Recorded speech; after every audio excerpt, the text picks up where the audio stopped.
माता जी की, अनिका संघ की।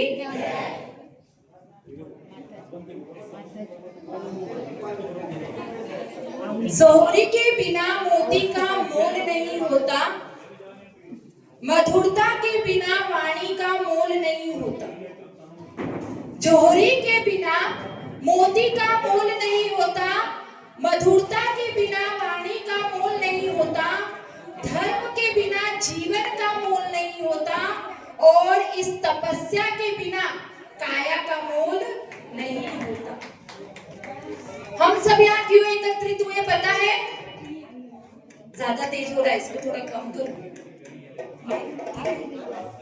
हम सब यहाँ क्यों एकत्रित हुए हैं? जो प्रदीप से सुंदर सागर, सुंदर सागर कैसे बने, रागी से वैरागी कैसे बने, उसका दृश्य देखने के लिए, उसकी कहानी जानने के लिए हम यहाँ सब एकत्रित हुए। तो शुरू करते हैं। राजधानी दिल्ली के मोहल्ले पहाड़ी धीरज में भव्य जिन मंदिर है। उसी जिन मंदिर के पास प्रतिष्ठित व्यवसायी श्री राधे श्याम अग्रवाल का परिवार रहता है। संयुक्त परिवार था, लेकिन माता सरतीबाई की मृत्यु के बाद सब कुछ बिखर गया। धन संपत्ति का अधिकार मिल न सका। सब शांति से होकर सुनो, है ना? कोई बीच में बातें ना करे, ध्यान से सुनो, क्योंकि अगर हमने एक एक शब्द को अगर छोड़ दिया, मैं ऑलरेडी स्पीड बोलती हूँ, तो फिर कुछ समझ में नहीं आएगा हो क्या रहा है ना? इसलिए एक एक शब्द को ध्यान से सुनो, और कहानी की अगर शुरुआत ही नहीं समझी तो बीच में क्या हो रहा है हमें कुछ समझ में नहीं आएगा। तो शुरुआत से बता रही हूँ, उसको ध्यान से सुनो। वापस से बोलती हूँ। राजधानी दिल्ली के मोहल्ले पहाड़ी धीरज में एक भव्य जिन मंदिर था। उसी जिन मंदिर के पास प्रतिष्ठित व्यवसायी श्री राधे श्याम अग्रवाल का परिवार रहता है। संयुक्त परिवार था, लेकिन माता सरतीबाई की मृत्यु के बाद सब कुछ बिखर गया। धन संपत्ति का अधिकार मिल न सका। राधे श्याम के पांव में फ्रैक्चर हो गया। वे छत पर से नीचे गिर गए थे। दुकान पर जाना संभव नहीं था। अपनी सासू मां सरतीबाई के देहावसान के बाद सावित्री देवी दुखी से घर में बैठी हैं। तभी द्वार पर दस्तक हुई।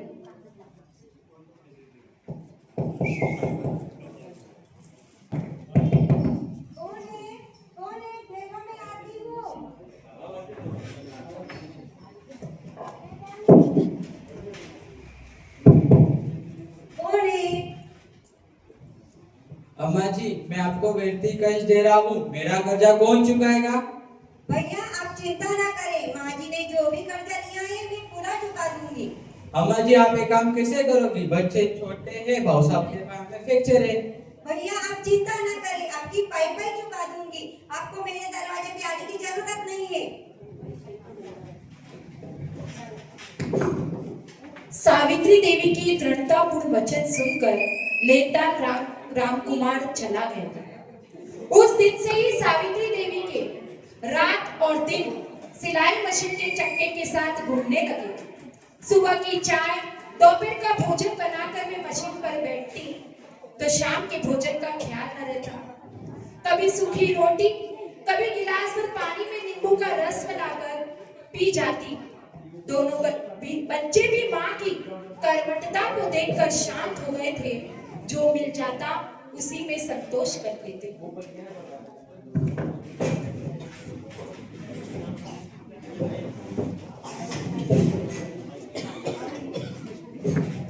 कठिन परीक्षा के दिनों में एक भव्य अंकुर उनकी कोख में अंकुरित हुआ, जिसके प्रभाव से उनकी धर्म रुचि बढ़ती गई।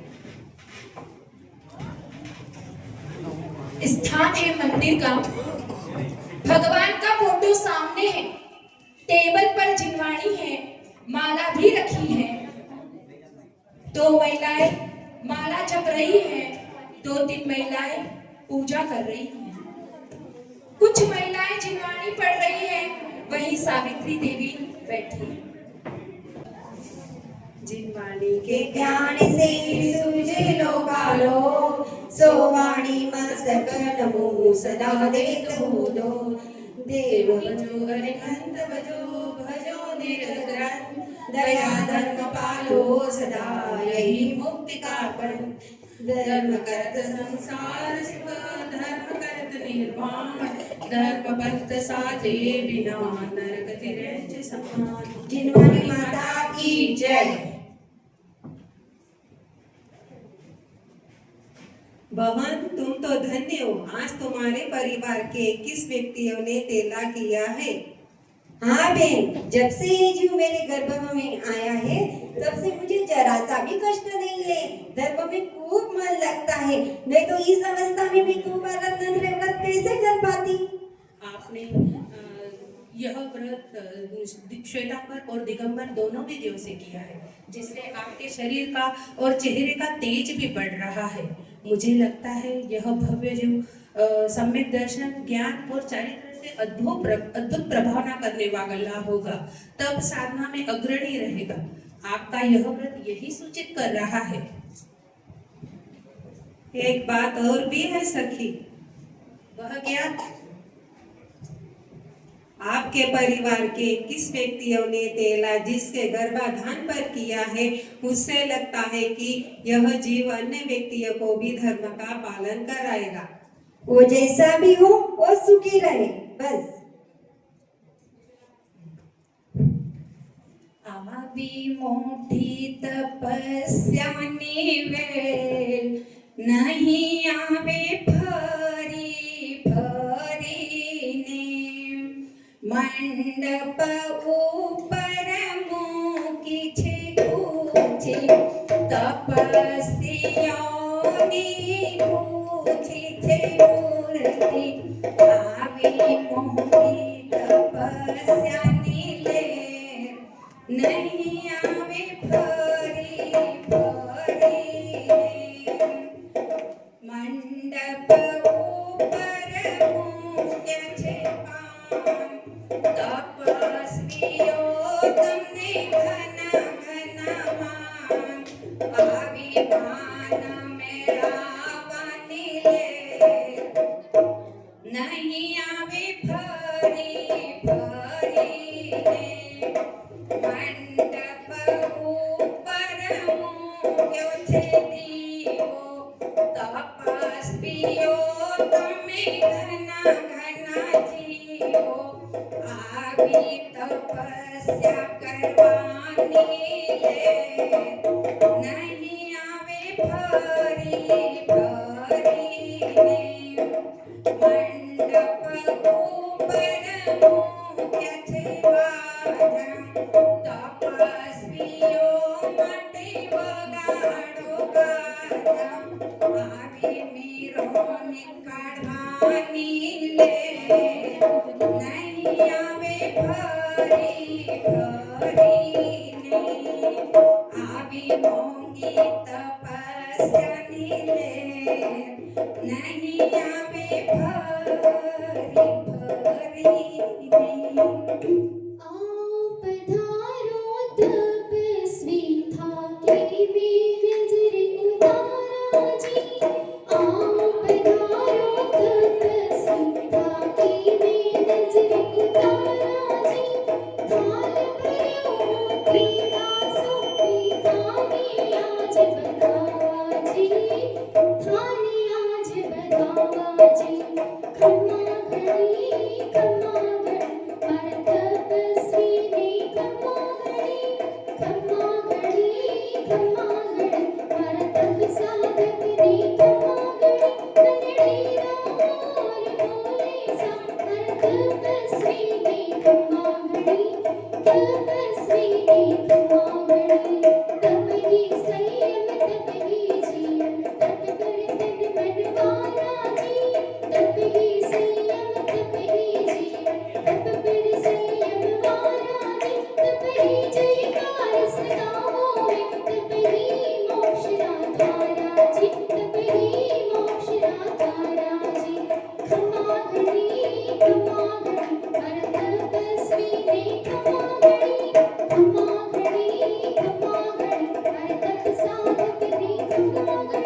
फिर हुई झिलमिलाट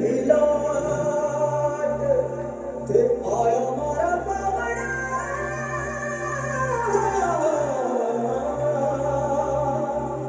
के स्वागत करा मेरे साथ।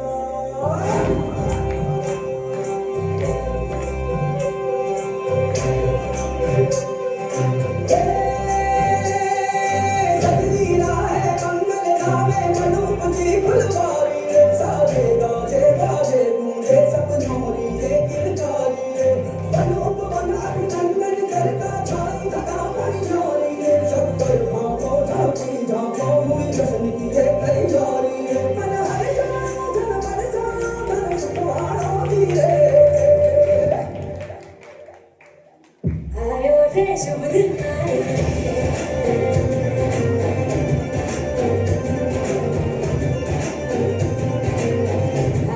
रे शुभ दिन आयो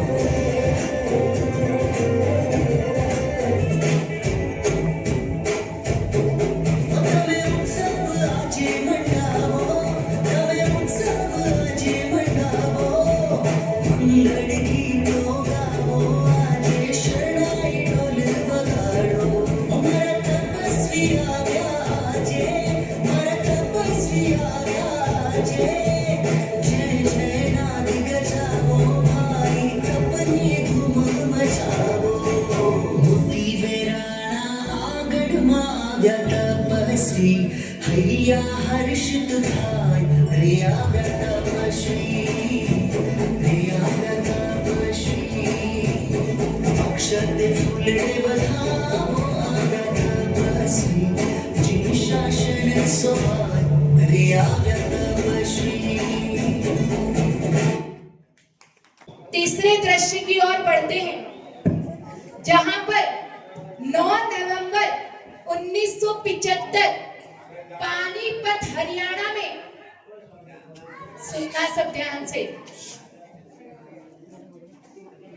9 नवंबर 1975 पानीपत हरियाणा में जहां सुबल चंद्र जी स्वतंत्रता संग्राम सेनानी थे, उसी के वंश में एक कर्मों से लड़ने वाला वीर योद्धा ने माता सावित्री देवी के निमित्त से जन्म लिया। रात्रि के 11 बजे एक दीपक जल उठा जिसने सारे संसार को अंधेरे से निकालने का संकल्प किया। सावित्री देवी नन्हे बच्चे को गोद में दुलारते हुए नगर में बधाई हो बजे दिल्ली नगर में बधाई कि नगर में दीप जलते कि नगर में दीप जलते प्रदीप जी बजे दिल्ली नगर में बधाई हो बजे दिल्ली नगर में बधाई कि नगर में दीप जलते कि नगर में दीप जलते प्रदीप जी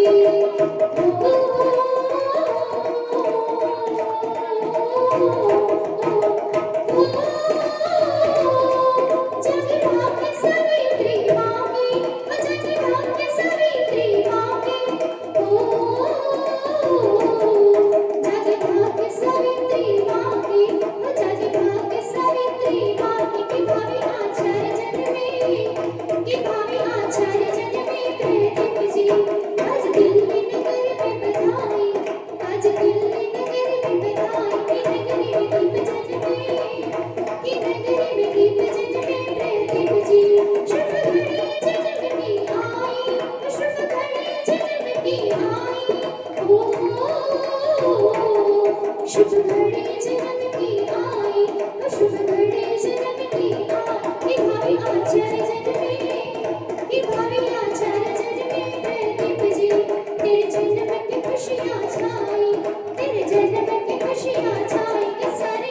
प्रदीप न खेल सके।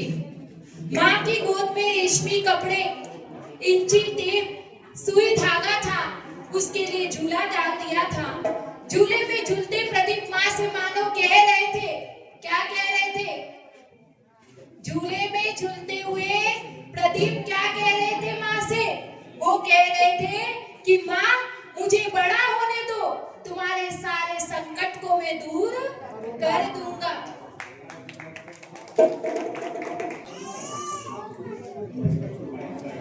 इसका चेहरा तो चमक रहा है, इसका नाम प्रदीप रखते हैं।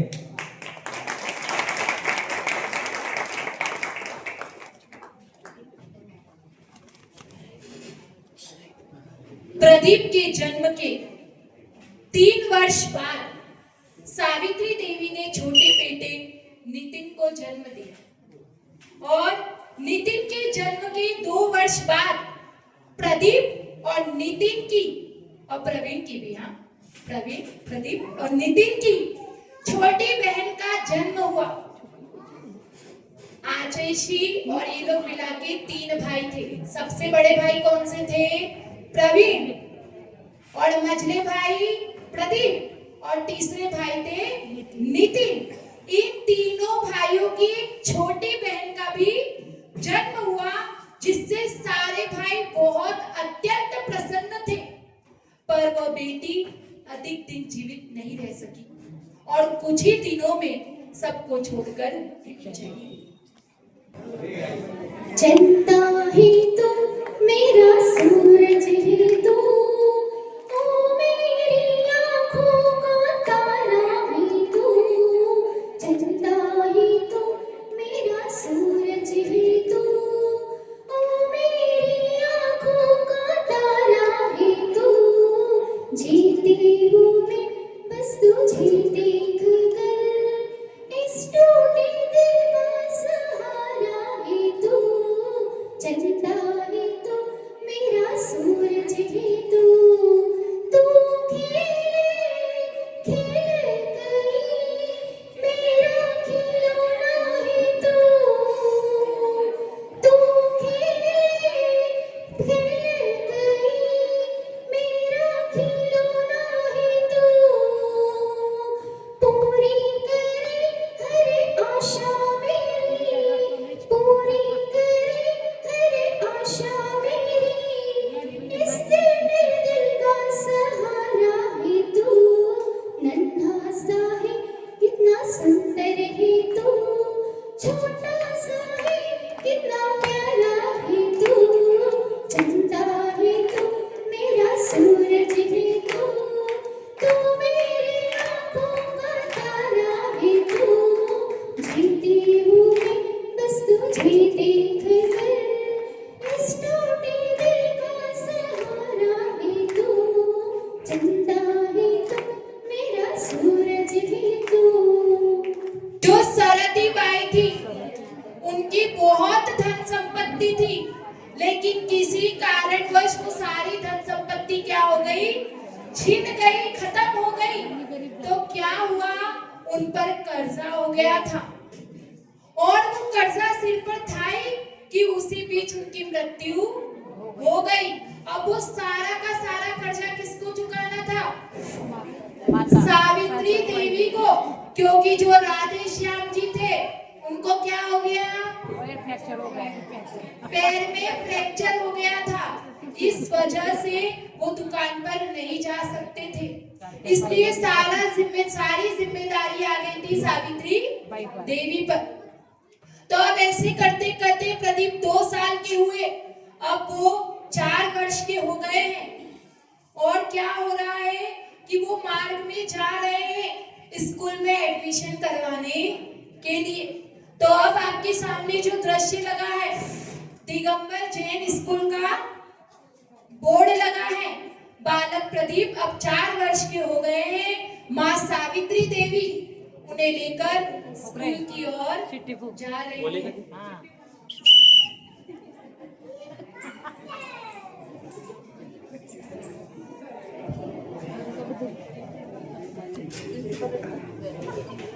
माँ, मैं जैन स्कूल में ही पढ़ूंगा, दूसरे स्कूल में नहीं जाऊंगा।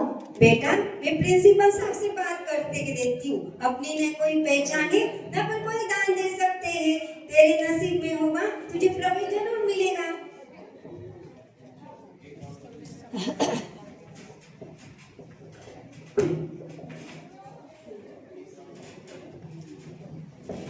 आइए। दिगंबर जैन स्कूल में प्रवेश करते हैं, प्रिंसिपल की कक्ष में जाते हैं। आइए, कहिए कैसे कष्ट किया? भाई साहब, मेरे बच्चे को आपके स्कूल में प्रवेश दे दीजिए। अध्यापक जी, क्या मैं अंदर आ सकता हूँ? आइए आइए। अरे सावित्री देवी, आप क्या प्रदीप के प्रवेश के लिए आई है? हाँ भैया। प्रदीप ने पहले ही कह दिया है कि इसी स्कूल में पढ़ना है। आप चिंता न करें, प्रवेश हो जाएगा। धन्यवाद भैया। आप चिंता न करें, ये फॉर्म लीजिए और भर के लाइए। धन्यवाद भैया। धन्यवाद।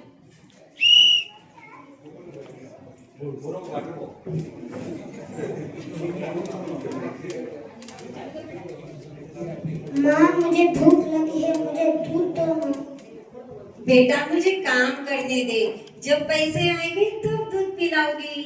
बाकी बच्चे खेल कर आते हैं तो उनकी माँ उन्हें प्यार से दूध पिलाती है। क्या आप मुझे प्यार नहीं करती? रोज इतने सारे पैसे लेकर आती हूँ, फिर भी घर में ना दूध रहता है ना रोटी, ऐसा क्यों? बेटा, मैं तुम्हें कैसे समझाऊं? अपने पर बहुत सारा कर्जा है, जब तक नहीं चुकेगा तब तक जो मिलता है उसमें संतोष कर लो।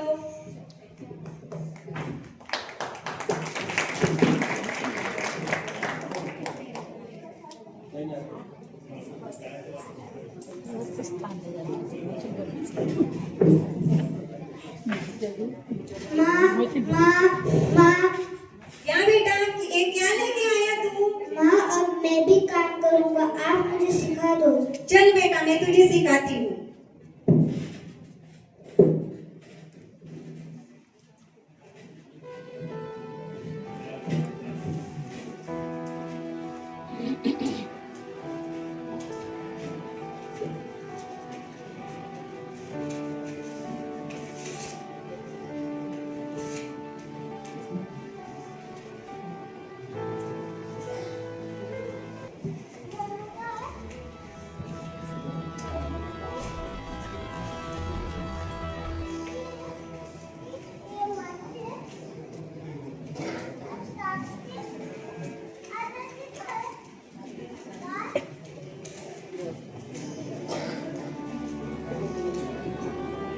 सावित्री देवी अपने पुत्र प्रवीण, प्रदीप और नितिन तीनों को लिफाफे और झंडियां बनाने का काम सिखाती है।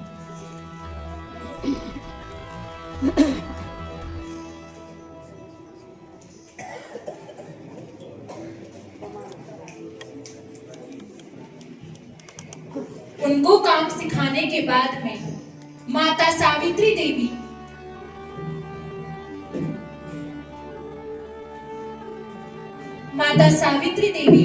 औषधियां कूट रही है। वे बीमारियों की औषधि बनाकर लोगों को निरोग करती थी। जहां भी रोगी का पता चलता, औषधि निशुल्क भेज देती थी। ऐसा कार्य सावित्री देवी करती थी। प्रदीप अब 10 साल के हो गए हैं। बच्चों के साथ खूब खेलते और सहायता भी करते। मोहल्ले में उनकी गरिमामयी छवि है। आज प्रदीप भैया को देर हो गई। हाँ भैया, पर जब तक प्रदीप भैया नहीं आएंगे हम कुछ भी नहीं खाएंगे। अरे भैया, तुम लोग उदास क्यों हो? आज आपने बहुत देर कर दी। हम एक वस्तु खरीद कर लाए। जब तक आप नहीं बांटोगे तब तो कोई नहीं लेगा। ऐसा है तो नेक काम में देरी कैसे होगी? अभी सबको बांट दो।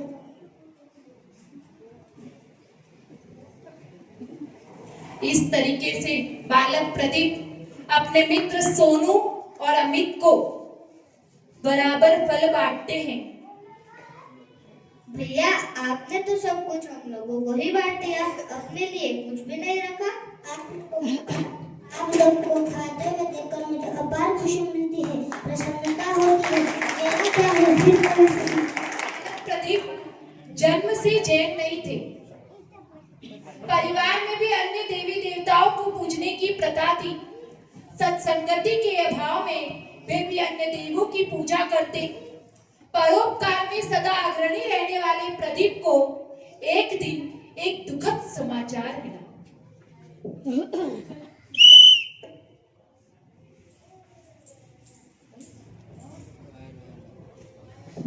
आज तो गजब हो गया। जाने हमारे प्रिय मित्र का जीवन अब कैसे कटेगा। ऐसा क्या हो गया। हमारे प्रिय मित्र सोनू के पिता का देहांत हो गया है। अरे ये तो अनर्थ हो गया। चलो हम उसके घर जाकर उसे संभालते हैं।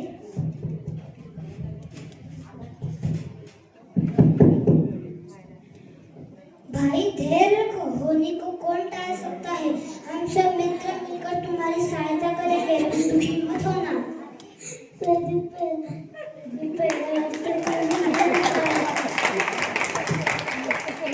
काम पर बैठते भी थे और फिर ऐसे करते करते उन्होंने उसको 12वीं तक पढ़ाया और वो दुकान उसकी रही और बिजनेस बढ़ते बढ़ते बढ़ते आज इतना बढ़ गया है कि उसके इतना करोड़पति है वो सोनू। और अभी आचार्य जी के दर्शन करने भी तो ऐसा परोपकार का उसके मन में आज तक ऐसा है कि इन्होंने मुझे क्या किया, संभाला और आज मैं इस स्टेज पर हूँ तो किसकी वजह से, प्रदीप की वजह से, आचार्य श्री सुंदर सागर जी गुरुदेव की वजह से। तो ऐसी परोपकार की भावना थी। और एक मित्र जो था उनकी बहन, इसमें जो बहन का नाम लिया है वो इसी की बहन थी कि दूसरे की, किसी और की बहन थी। तो वहां पर उनकी शादी हो रही थी। तो वो शादी में उसको कोई भी कुछ भी पूछता तो वो क्या कहता, जाके प्रदीप से पूछो। और हर चीज दोस्त की बहन की शादी में सब कुछ पता किसको, प्रदीप। तो ऐसे करके उन्होंने सबका वात्सल्य, सबके प्रति इतना वात्सल्य, इतना परोपकार की भावना दिखाई। तो आज सबके बीच में वो क्या थे, चहेते थे, सबके लाडले थे। तो इसी तरह से अब ऐसे करते करते प्रदीप अब 16-17 वर्ष के नवयुवक हैं। वे अमित के साथ घर पर बैठे। प्रदीप भैया, दिगंबर जैन धर्म ही सच्चा धर्म है। दिगंबर गुरु बहुत महान होते हैं। वे जीवन भर पद विहार करते, एक समय आहार करते और केशलोच करते हैं। ये केशलोच क्या होता है? अपने हाथों से सिर, दाढ़ी, मूंछ के बाल उखाड़ते, जिसे केशलोच कहलाता है। ऐसा क्यों करते हैं? अपने वैराग्य को बढ़ाने के लिए दिगंबर गुरु ऐसा करते हैं। वे ऐसा ना करे तो बालों में जीवों की उत्पत्ति हो जाएगी, जिससे हिंसा होगी। छुरी, कैंची आदि से बालों में रहने वाले जीवों का मरण हो जाता है। वे इंसान के ऊपर है, गुरु की याचना भी नहीं करते हैं। दिगंबर जैन साधु कैसे होते हैं? एक महाराज हमारे नगर में पधार रहे हैं। तुम मेरे साथ उनके दर्शन के लिए चलना। अगले दिन ही प्रदीप और अमित, अगले ही दिन प्रदीप और अमित दर्शन करने गए। लेकिन उनकी चर्या से प्रदीप संतुष्ट ना हो सके। सच्चे आगमनिष्ठ गुरु के दर्शन की इच्छा बलवती होती गई। इसी बीच एक और संकट की घड़ी आ गई। माता सावित्री देवी को कैंसर हो गया। तुरंत ऑपरेशन करना आवश्यक था। धन के अभाव के कारण सावित्री देवी मौन रही। जब बेटे प्रदीप को ये बात पता चली तो वो बहुत दुखी हुआ और जाकर माँ से कहता है, आपने यह बात मुझसे क्यों छुपाई? मैं अपनी माँ को जीवित रखने के लिए रात दिन एक कर दूंगा। आप अस्पताल में भर्ती हो जाइए। मैं ऐसी नौकरी देखता हूँ जिससे जल्दी से जल्दी कैश पेमेंट हो सके। बेटा तू मेरी वजह से कितना परेशान हो रहा है। मेरे पास भी इतना धन नहीं है, नहीं तो आप लोगों को इतनी मेहनत नहीं करनी पड़ती। पिताजी, पुत्र वही अच्छा होता है जो संकट के समय माता पिता की सेवा कर सके। यदि मैं कुछ कर सका तो मेरा सौभाग्य होगा। आप चिंता न करें, माँ को अस्पताल ले जाइए। तो उनके इलाज के लिए प्रदीप जो है वो क्या क्या कार्य करते हैं, उन्हें कितनी परेशानी उठानी पड़ती है और कैसे वो उस ऑपरेशन के लिए पेमेंट इकट्ठा करते हैं, उसका दृश्य अब अपने सामने प्रस्तुत होने वाला है।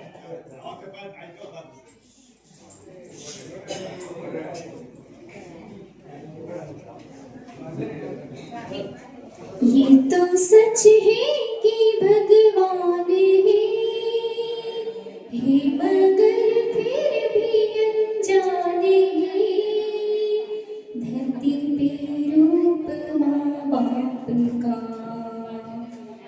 विधाता की पहचान है, ये तो सच है कि भगवान है मगर फिर भी अनजान है। धरती पे रूप माँ बाप का उस विधाता की पहचान है, ये तो सच है कि भगवान है जन्मदाता है जो नाम जिनसे मिला, थाम कर जिनकी उंगली ही बचपन खिला। हो कांधे पर बैठे कर जिनके देखा जहां, ज्ञान जिनसे मिला क्या बुरा क्या भला। इतने उपकार है क्या कहे, ये बताना ना आसान है। धरती पे रूप माँ बाप का उस विधाता की पहचान है, ये तो सच है कि भगवान है जन्म देती है जो माँ जिसे जग करे, अपनी संतान में प्राण जिनके रहे। हो जन्म देती है जो माँ जिसे जग करे, अपनी संतान में प्राण जिनके रहे। लोरियां होठों पर सबने ढूंढती नजर, संसार जो त्याग दे हंसकर हर दुख सहे। ममता के रूप में है प्रभु आपसे पाया वरदान है। धरती पे रूप माँ बाप का उस विधाता की पहचान है, ये तो सच है कि भगवान है। आपके ख्वाब हम आज होकर जवां, उस परम शक्ति से करते हैं प्रार्थना।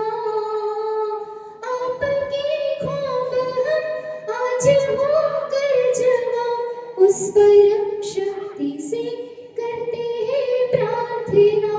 आप दोनों सलामत रहे, सबके दिल में अरमान है। धरती पे रूप माँ बाप का उस विधाता की पहचान है, ये तो सच है कि भगवान है। इस तरह प्रदीप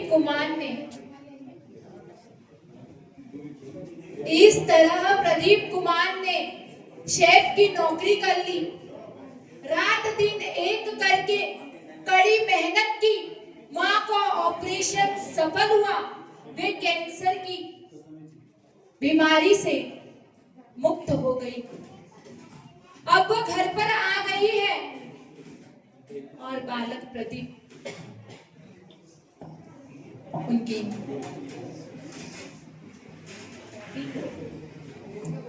तेरी उंगली पकड़ के चला, ममता के आंचल में पला। माँ ओ मेरी माँ, मैं तेरा लाडला। माँ ओ मेरी माँ, मैं तेरा लाडला।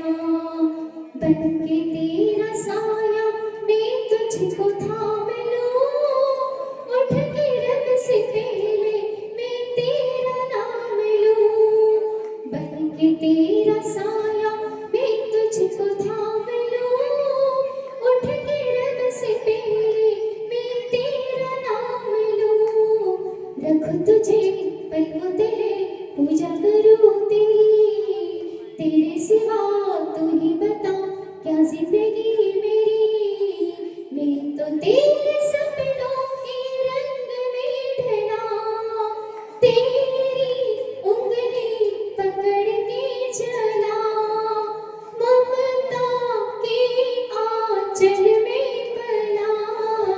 माँ ओ मेरी माँ, मैं तेरा लाडला। माँ ओ मेरी माँ, तू मेरा लाडला।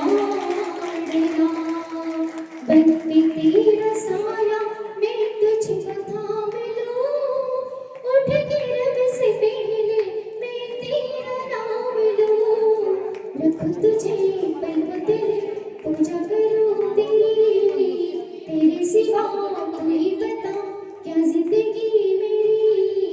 तू नहीं तो दुनिया में कुछ नहीं मेरा, तेरी उंगली पकड़ के चला, ममता के आंचल में पला।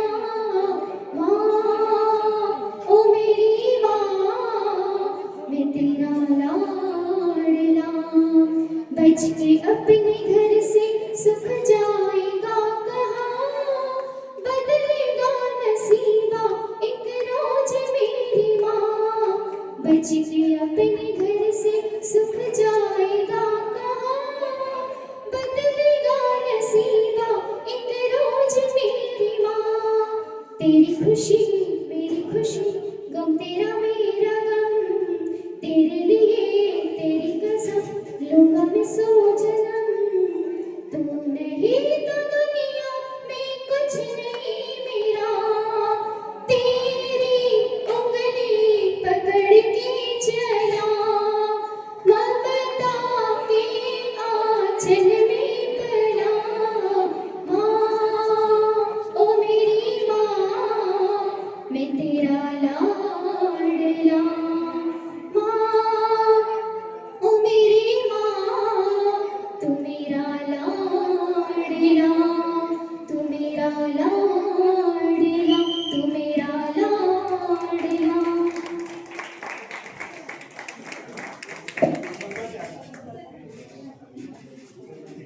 प्रदीप ने अपने माता पिता की सेवा श्रवण कुमार बनकर की। रोज माता पिता के चरण स्पर्श करते, रसोई की पूरी जिम्मेदारी अपने ऊपर ले ली। अपने हाथों से भोजन बनाकर पूरे परिवार को खिलाते, फिर खुद खाते, घर का पूरा काम करते, माँ को पलंग से नीचे उतरने तक न देते। डॉक्टर ने तो जवाब दे दिया था। अपनी सेवा से प्रदीप ने माँ की जिंदगी वापस लौटा।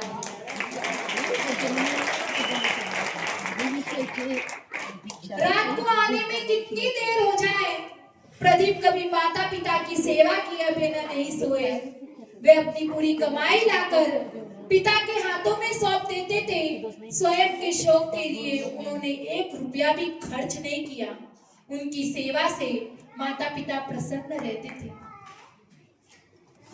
एक दिन प्रदीप घर के बाहर आए,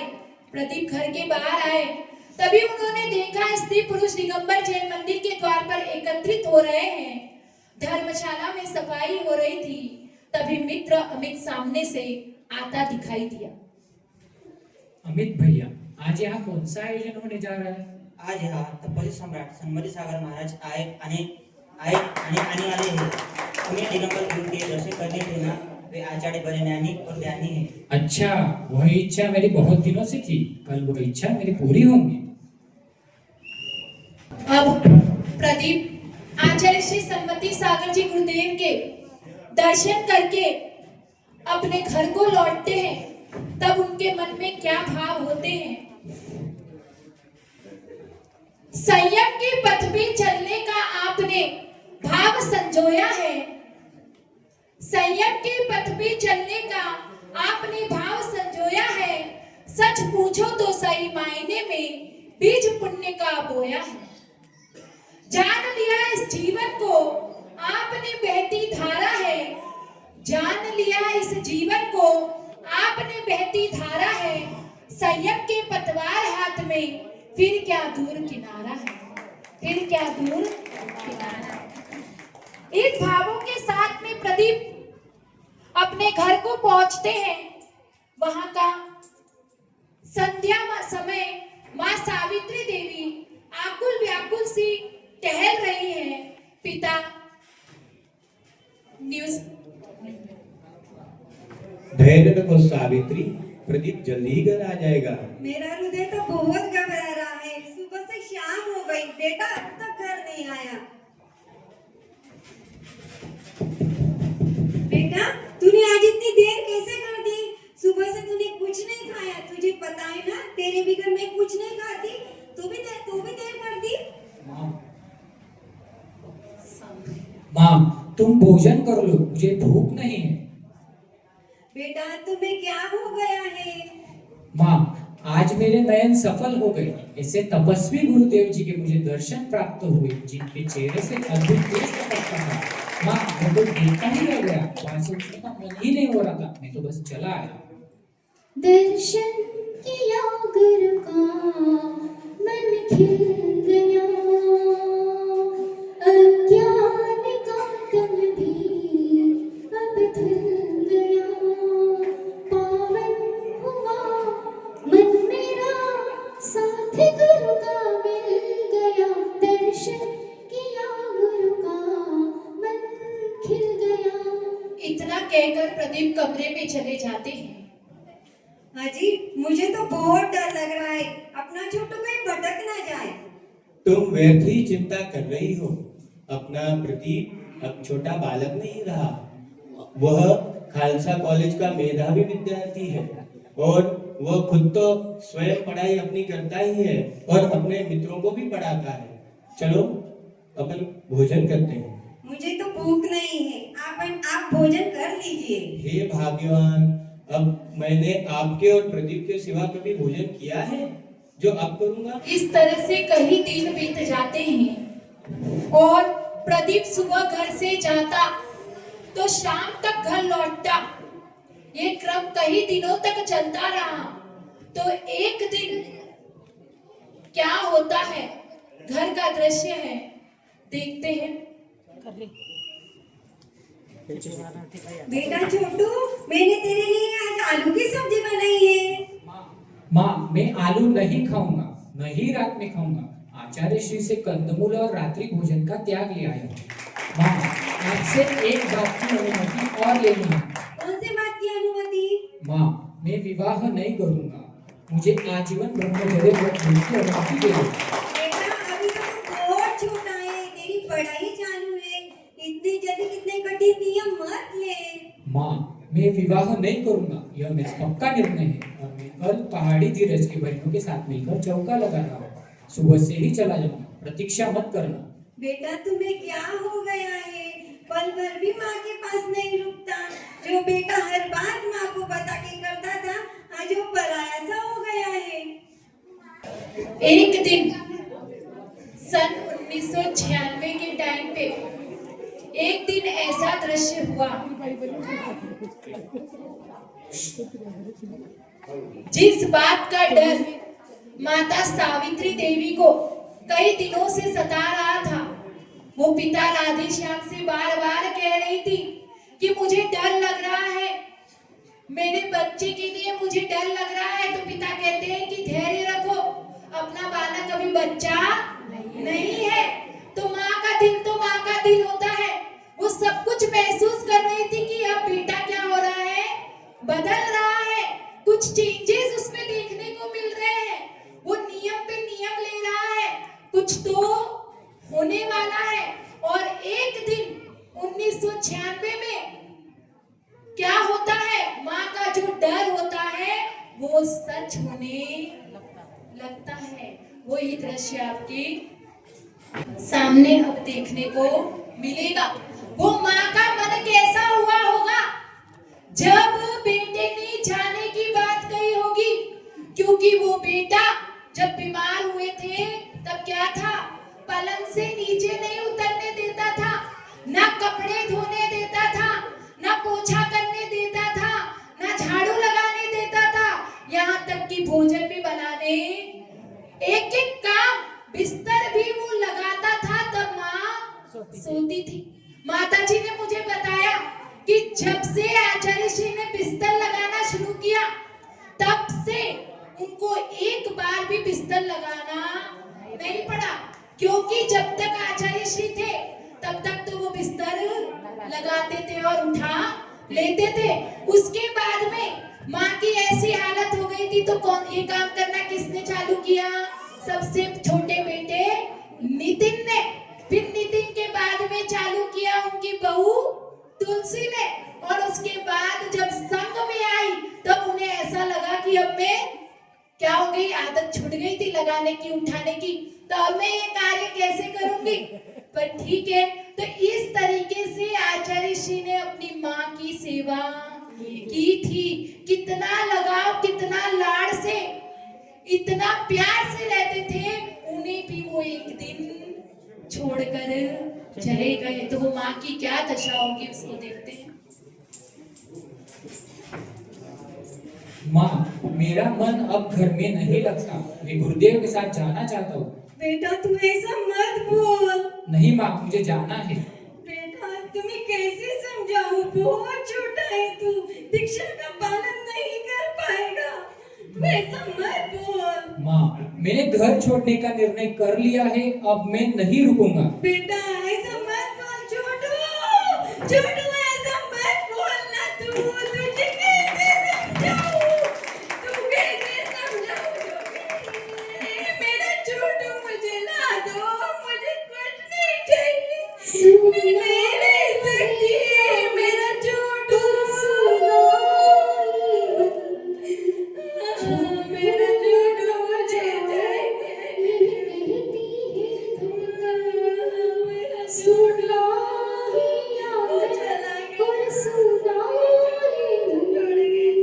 छोटू ना जाओ, यही कहती है धड़कन, तुम छोड़ के जाओगे हम सबको रुलाओगे, सेवा के मीठे पल हर पल याद आएंगे, प्यारी तेरी वाणी है बड़ी ही सुहानी है, आज है विदाई तुम्हारी आंसू की रवानी है, सुना है आंगन और सुना है मन, बेटा ना जाओ यही कहती है धड़कन, छोटे तेरे बिन हम सब कैसे रह पाएंगे, तुम जो चले जाओगे हर पल याद आओगे, तेरे बिन हम सब कैसे रह पाएंगे, तुम जो चले जाओगे हर पल याद आओगे, ये है दुआएं है एक माँ की है आशीष तुम्हें, पूरा हो तुम्हारा सपना संयम की राह पर, संयम की राह पर, मोक्ष के मार्ग पर, सुना है आंगन और सुना है मन, बेटा ना जाओ यही कहती है धड़कन, सुना है आंगन और सुना है मन, बेटा ना जाओ यही कहती है धड़कन। प्रदीप कुमार इतना कहकर चले जाते हैं, माता पिता दोनों खाना पीना छोड़ देते हैं, अस्पताल में भर्ती हो जाते हैं। रो रो कर माता की दिमाग की नसें व्याकुल है, वह पूछ रही है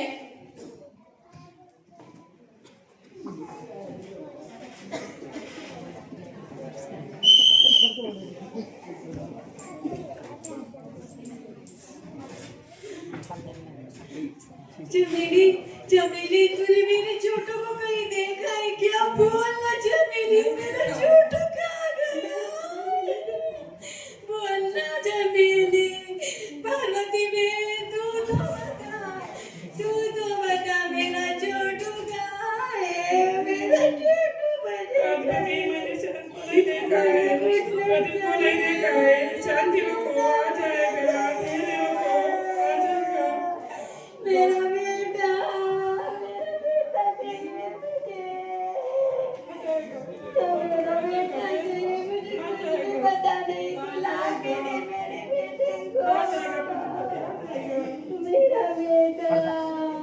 इस तरह माँ आकुल व्याकुल होकर गली गली में लोगों को बुलाती, पूछती रहती, मेरा छोटू कहाँ है, मेरा छोटू कहाँ है।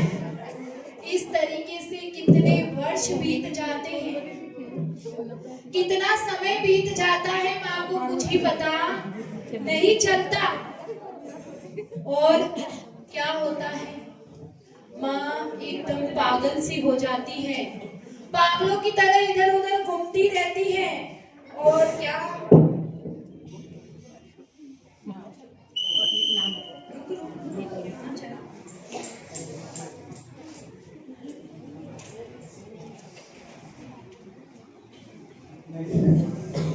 कौन है? कौन है? हाजी हाजी देखो अपना छोटू आ गया, अपना छोटू आ गया, अपना छोटू आ गया, देखो अपना छोटू आ गया। तुम तो पागल हो गई हो, रात के 12 बज रहे, अब कहाँ से आएगा छोटू? कुछ करो स्वामी, मेरा छोटू मुझे ला दो, मुझे कुछ नहीं चाहिए, मेरा बेटा मुझे चाहिए बस। माँ धीरज रखो, मैं आचार्य सन्मति सागर महाराज के भक्तों से पता लगा रहा हूँ, कहीं ना कहीं से तो भैया का पता चल ही जाएगा और हम उनके दर्शन करेंगे। माँ अभी विश्रांति करो और सो लो। 6 अप्रैल सन 1996 को प्रदीप ने घर छोड़ने का निर्णय ले लिया। तब उनके मन के भाव, आज से ना कोई बंधन ना कोई बेड़ी है, आज से ना कोई बंधन ना कोई बेड़ी है, प्रदीप भैया की साधना की घड़ी है। ज्ञान के प्रकाश में अब जीवन को संवारेंगे, ज्ञान के प्रकाश में अब जीवन को संवारेंगे, हर जीव के लिए अब करुणा का भाव धरेंगे, अब करुणा का भाव। जब उन्होंने घर को छोड़ दिया तब 2 महीने बाद ही उन्होंने क्या कर लिया, आजीवन ब्रह्मचर्य व्रत को धारण कर लिया और 7 प्रतिमा लेकर के अणुव्रतों का पालन करने लगे। 16 जुलाई 1996 को शिकोहाबाद में उन्होंने तपस्वी सम्राट के कर कमलों से मुनि दीक्षा ग्रहण कर ली। 2001 में आचार्य श्री ने अपनी जन्म जयंती के अवसर पर आचार्य श्री सुंदर सागर जी गुरुदेव पे जब वो मुनि थे तो उन पर शुभ मस्तक पर आचार्य पद के संस्कार किए 2007 में। और 2008 में क्या हुआ, अब उनके सानिध्य उनका चातुर्मास बोलठान में हुआ और वो अब तक क्या बन चुके थे, प्रदीप कुमार से मुनि सुंदर सागर से आचार्य श्री सुंदर सागर जी बन गए। समय अपनी गति से चलता रहा। अब 2008 में उनका बोलठान में चातुर्मास हुआ और उसी बीच में उनसे सबसे पहले प्रथम आरिका की दीक्षा हुई और वो आरिका कोई और नहीं, अपनी परम पूज्य आरिका सुनेमती माता जी।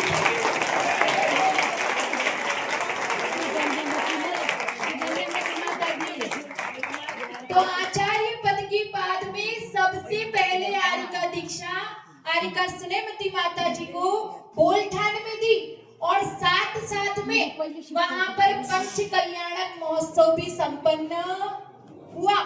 उसके बाद में सन 2009 के फलटन के चातुर्मास के बाद 2008 में तो बोलठान में चातुर्मास हो गया, 2009 में फलटन का चातुर्मास हुआ।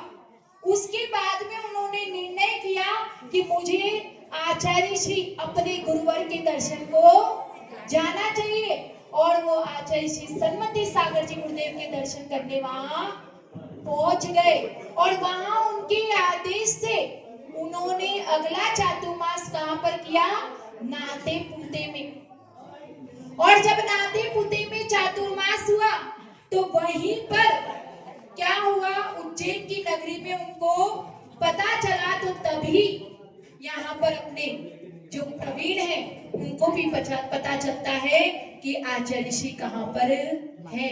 तो सोचो 1996 और 2010 कितने साल हुए?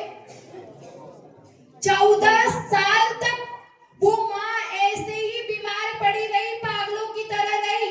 उन्हें अपना किसी भी प्रकार से कोई होश नहीं था। उनका क्या हो रहा है, क्या खा रहे हैं, क्या पी रहे हैं, बाकी के बच्चे क्या कर रहे हैं, घर में कौन सी चीज है, कौन सी चीज खराब हो गई है, कौन सी सड़ गई है, इसका किसी भी प्रकार से उन्हें होश नहीं था। क्योंकि उन्हें कहीं से भी पता ही नहीं चल रहा था कि उनका बेटा प्रदीप कहाँ पर है और उसके जीवन में क्या क्या हो रहा है। कुछ भी नहीं पता था कि उन्होंने दीक्षा ले ली, उनका क्या हुआ, इसके बारे में कोई भी आइडिया नहीं था। जो प्रवीण थे, जो नितिन था, उनकी देखभाल भी किसको करनी पड़ी? इनके जो नाना नानी थे उनको देखभाल करने आना पड़ा, क्योंकि माता जी को तो अपने खुद का होश ही नहीं था। तो वही दृश्य कि अब पता चलता है तो क्या होता है उसको देखते हैं।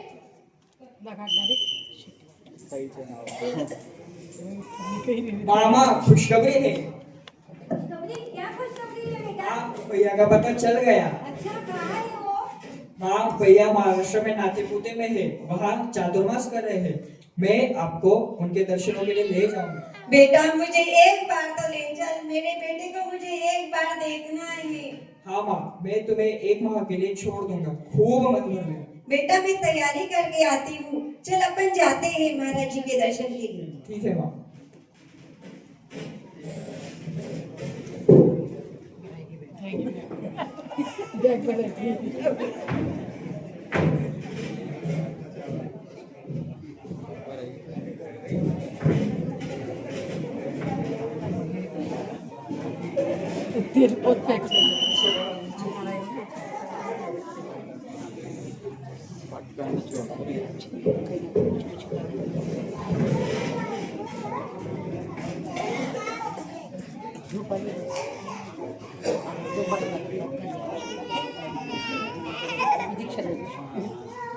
अब पूरा परिवार नाते पुते में आचार्य श्री सुंदर सागर जी गुरुदेव के दर्शन करने जाता है।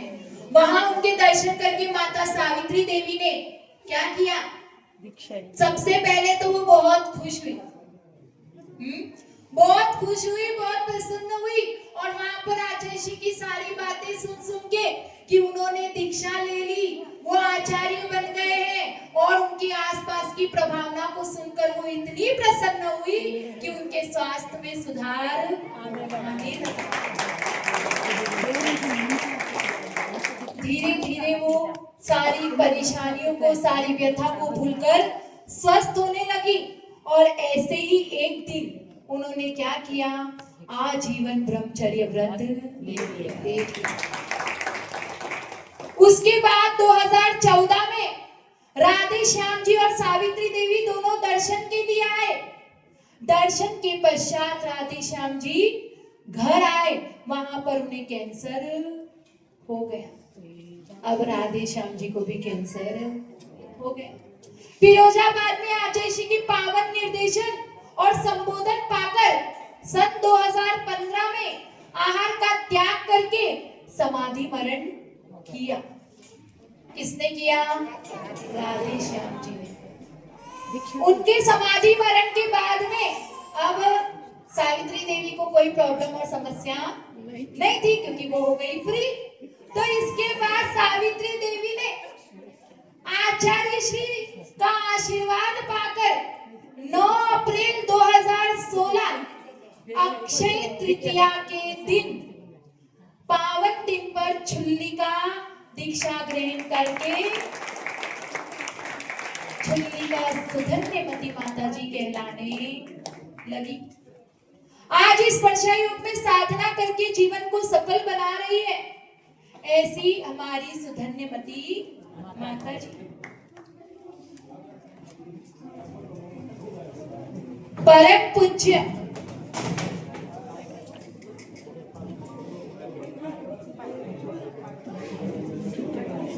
जहां कहा आचार्य श्री सुंदर सागर जी गुरुदेव।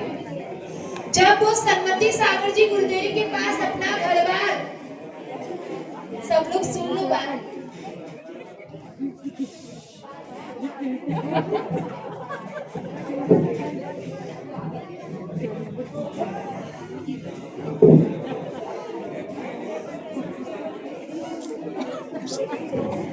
सुनो सुनो सुनो। जब आचार्य श्री ने अपना घर छोड़ा तो वो संग में गए आचार्य श्री सन्मति सागर जी गुरुदेव के पास में। तो उसके बाद क्या हुआ किसी को पता है क्या?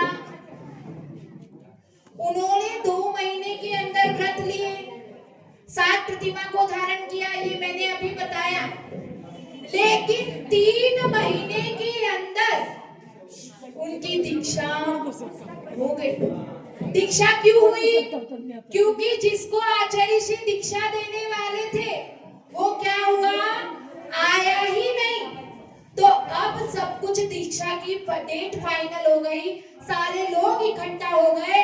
अब दीक्षा नहीं होगी तो कैसे चलेगा? तो आचार्य श्री सन्मति सागर जी गुरुदेव ने तुरंत बालक प्रदीप से कहा कि तुम दीक्षा को ले लो, तुम दीक्षा धारण कर लो। तो उन्हें कुछ भी आता नहीं था, अभी तो 3 ही महीने हुए थे, और जहां तक कि उन्हें बचपन से जैन धर्म मिला भी नहीं था, कुछ भी नहीं सीखा था उन्होंने। और तुरंत गुरु की आज्ञा को क्या किया, शिरोधार्य किया और उन्होंने दीक्षा धारण कर ली। और दीक्षा को धारण करने के बाद में आचार्य श्री सन्मति सागर जी गुरुदेव ने क्या कहा कि तुम प्रवचन करो। अब वक्त तो ज्यादा हुआ ही नहीं था, उन्हें प्रवचन करने बिठा दिया। अब प्रवचन करना तो कहाँ आए, कुछ आता ही नहीं था। तो वो क्या है, सिर्फ नमोकार मंत्र बोलकर शांत बैठ गए, उसके आगे कुछ भी बोल नहीं पाए। जब ये हुआ, क्योंकि गुरु तो शिष्य को जब तक ऐसे क्या करते हैं, परीक्षा की घड़ी में नहीं डाल देते, तब तक शिष्य अपने ऊपर काम नहीं करता। तो अब उन्हें चाहिए था कि उनका शिष्य आगे बढ़े, इसलिए गुरु ने उन्हें सबके सामने प्रस्तुत कर दिया। ये विचार नहीं किया कि एम्बैरेस हो जाएगा मेरा शिष्य है, अभी तो होगा तो क्या बोलेंगे, एम्बैरेस कर दिया मुझे आपने, ऐसा किया आपने मेरे साथ में, ऐसा कहने बैठ जाएंगे। लेकिन उन्होंने जो गुरु सिखाना चाहते थे उस बात को समझ लिया, और वहीं से उन्होंने स्वाध्याय करना शुरू किया, गहन अध्ययन करना शुरू किया, और इतने स्वाध्याय प्रेमी हो गए कि उन्होंने उतनी सी उम्र में क्या कर लिया, आगम का और शास्त्र का ज्ञान कर लिया। जहां उन्हें नमोकार मंत्र के अलावा कुछ नहीं आता था, वो सब कुछ सीख कर क्या किया, दीक्षा के कितने साल बाद, 1996 में तो दीक्षा हुई, और 2008 में क्या हुआ, आचार्य पद मिल गया। तो कितना वक्त हुआ, सिर्फ 14 साल में अपने आप को ऐसा प्रूफ करके दिखाया कि गुरु ने उनको आचार्य पद दे दिया। और आचार्य पद धारण करने के बाद में उन्होंने निरंतर धर्म की इतनी प्रभावना की कि उन्होंने आज तक 50 से 55 दीक्षाएं दे चुके हैं, और 100 से अधिक समाधि उनके सानिध्य में संपन्न हो चुकी है। इतना वात्सल्य के साथ में, इतना वात्सल्य के साथ में उस साधक की देखभाल करते हैं, इसीलिए उन्हें क्या कहते हैं, वात्सल्य सम्राट।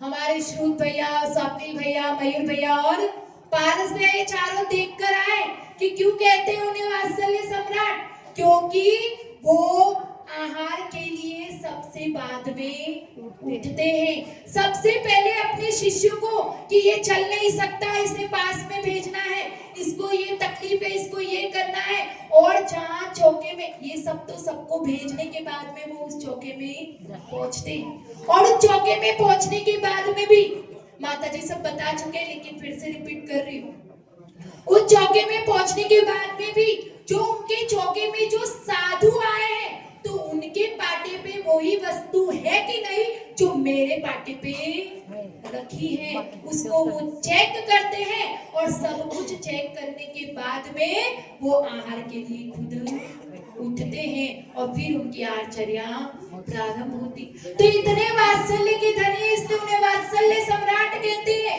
और उन्हें एक दिव्य तपस्वी और कहते हैं। क्यों कहते हैं दिव्य तपस्वी?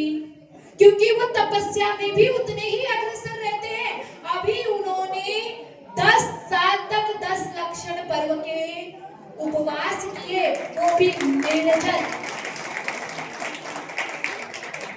इस साल उनका लास्ट 10वां साल का उपवास था और उस व्रत का उद्यापन हुआ है। वो समय समय पे उपवास करते हैं, समय समय पे मौन को भी धारण करते हैं। इस तरीके से बड़े वात्सल्य के साथ में, बड़ी तपस्या के साथ में अपना सबका संचालन कर रहे हैं और अपनी साधना में भी क्या हो रहे हैं? अग्रसर है। चंदन से खुशबू आए, चंदन से खुशबू आए, ये चंदन का स्वभाव है। त्याग से जीवन महके, ये दीक्षा का प्रभाव है, ये दीक्षा का प्रभाव।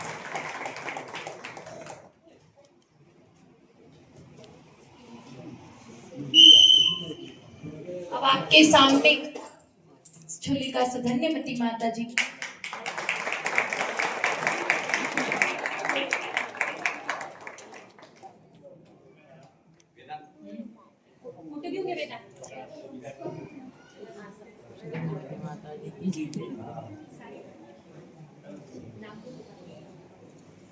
छोड़कर मोह माया का संसार, छोड़कर मोह माया का संसार, चले हैं प्रभु की राह। हृदय में बसाकर वैराग्य का भाव, किया है सब कुछ त्याग। जीवन का ये नया अध्याय, बने कल्याण का द्वार। प्रदीप भैया को दीक्षा के अवसर पर मिले मोक्ष का आधार, मिले मोक्ष का आधार। कहाँ है?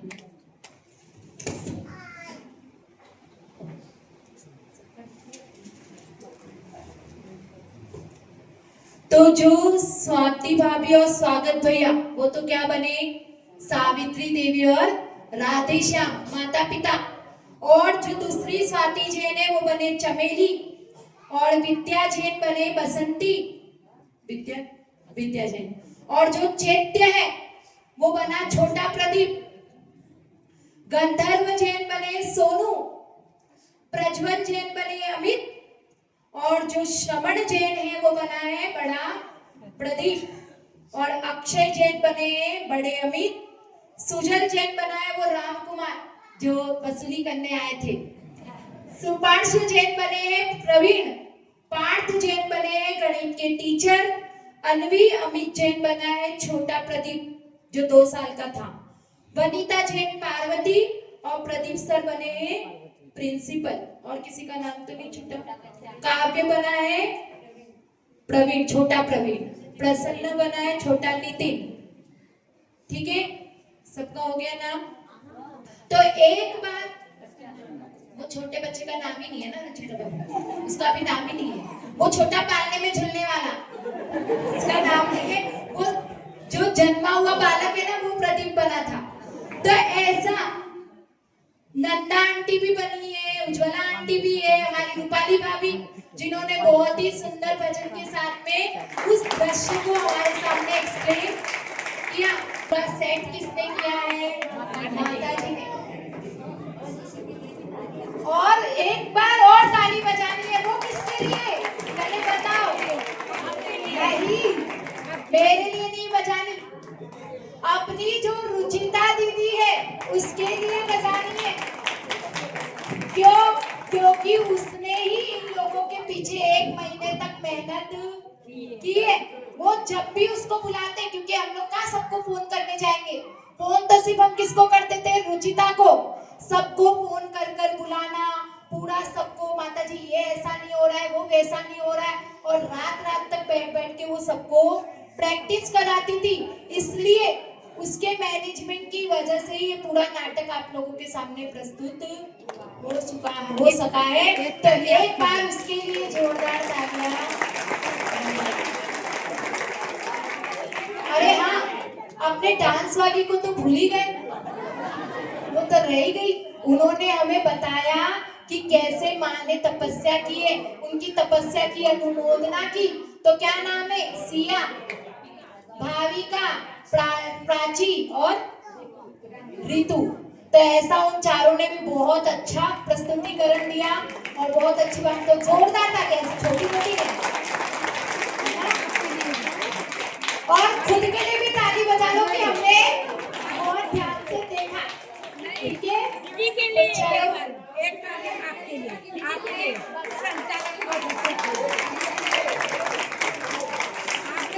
चलो हाँ? हाँ, सब पात्रों का माताजी के साथ में फोटो खिंचवाना। माताजी ऊपर आ जाएंगी क्या?